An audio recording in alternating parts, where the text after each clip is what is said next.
Good morning, everyone. It's Andrew Parnell with Early Bird Software, and today I'd like us to talk about how events like the recent Facebook data breach may or may not have impacted our day-to-day business and how we can find out.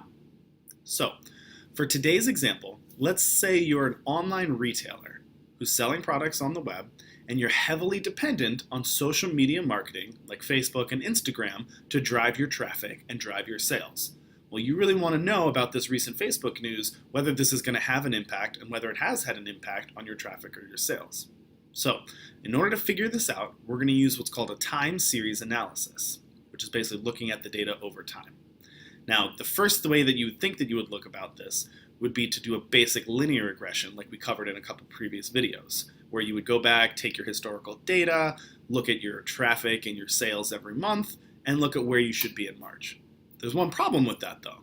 You're an online retailer, which means that in the holiday season, your November and December months, those numbers are going to probably be different. You're going to see a boost, just like gym memberships see a boost in January or tax accountants see a boost in April. So doing a straight linear model is probably not going to give you an accurate estimate of your March numbers because it's going to be thrown off by your December numbers.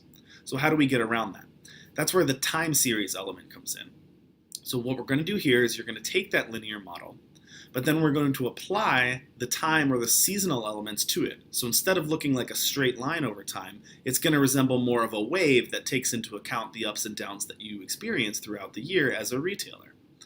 Now we're going to do this historically, plot this out, and it's going to take into account this past holiday season, where you were based on the holiday season versus where we expected you to be, as well as what the dip was or how shallow or how steep the dip was in January and February to give you a very accurate estimate of where your business should be from a traffic and sales perspective right here in March using this real data, taking into account the holiday wave as well.